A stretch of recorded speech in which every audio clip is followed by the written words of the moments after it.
one by one to find out the account, which yet my soul seeketh, but I find not. One man among 1,000 have I found, but a woman among all those have I not found. So the thing about the right woman, it doesn't exist. All right? That doesn't exist. Yeah, that's right. Yeah.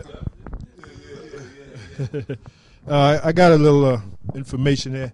This is from Boundaries for Effective Ministry.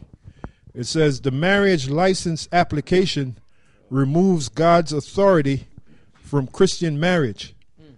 So even it says the marriage license application removes God's authority from Christian marriage. Oh, let me say something. When you do get married, go before a judge or the preacher. Go to Baptist church. You know what they say? They say, I here now pronounce you by the powers, the authority of the state of New York. Didn't say the Most High. They might put the Most High in there, but to make it official, he's bringing you both together under the authority of the power of the state of New York. Yep.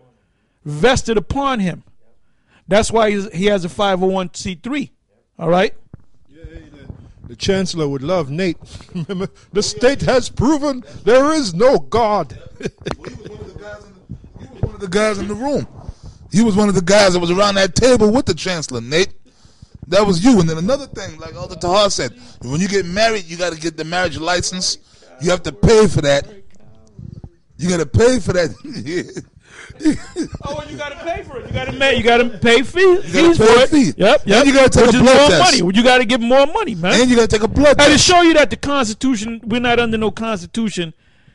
I mean, they might act like we under it and pretend like they're under, but in reality, you're not under the Constitution. There's no federal Constitution in the state of New York. With the federal Constitution, you have the supremacy clause where the state, where the federal Constitution overrides any state constitution. Now, in New York City or New York State, you can't go around with a open carry, whatever you call it, a concealed weapon, open carry. You have to have a license. Going back to the state, you have to make the state the third party, which makes it a privilege whereby if you do break any type of law, they can revoke your privilege, which is not a right. All right? You have rights and privileges, right? Now, the fact that in New York you can't walk around with a gun unless you have a license and they deem you to have the gun proves that the federal Constitution has no authority in New York in reality, because the Second Amendment says the right of people to keep and bear arms. Now, the reason why you have a firearm, a sidearm, is because you became a police officer and you were given that privilege, man. You know? And we don't have that privilege. We're supposed to have that right. So everything you're doing, you're staying in the state, man. You want to be a part of the state. Read this. It says, again, I'll read it again. It says the marriage license. By the way, the word license, L-I-C, the L-I-C in license means to trap. All right, so Nate, you're pushing that marriage license. The word L-I-C in license means to trap or to ensnare. It's from the Latin. Anyway, the marriage license application removes God's authority from Christian marriage. Most states insist on a marriage license application by couples desiring a wedding license. And it's mostly the women that push that. You know, the average man, he don't want to do all that bullshit, man. It's about the woman. You know, she wears the white dress, even though she's the biggest slut on the planet.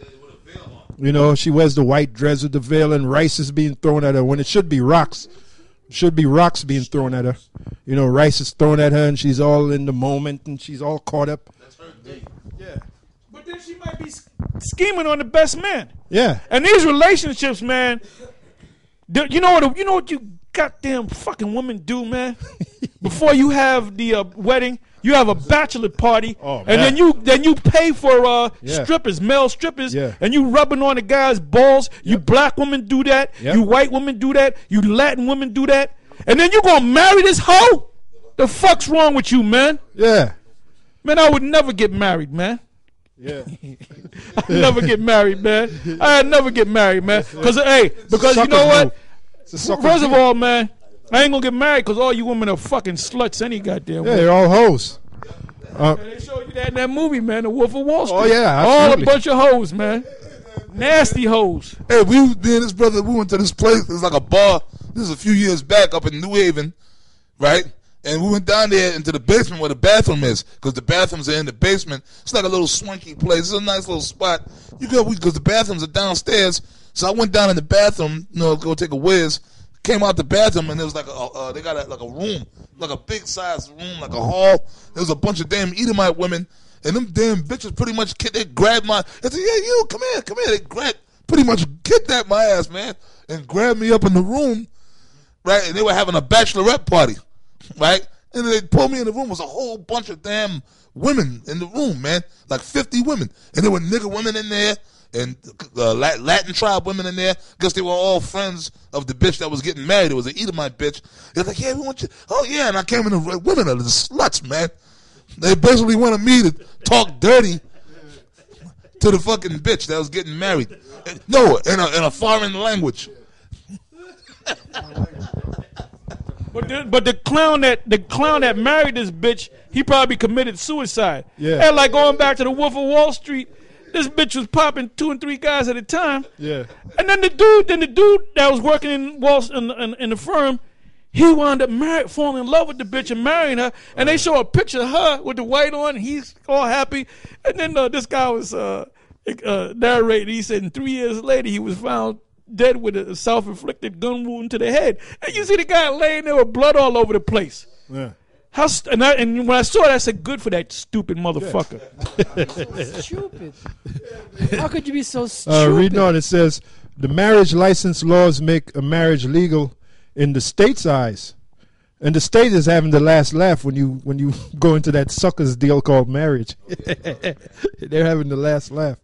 According to Black's Legal Dictionary, 6th edition, the term legal means to create by law.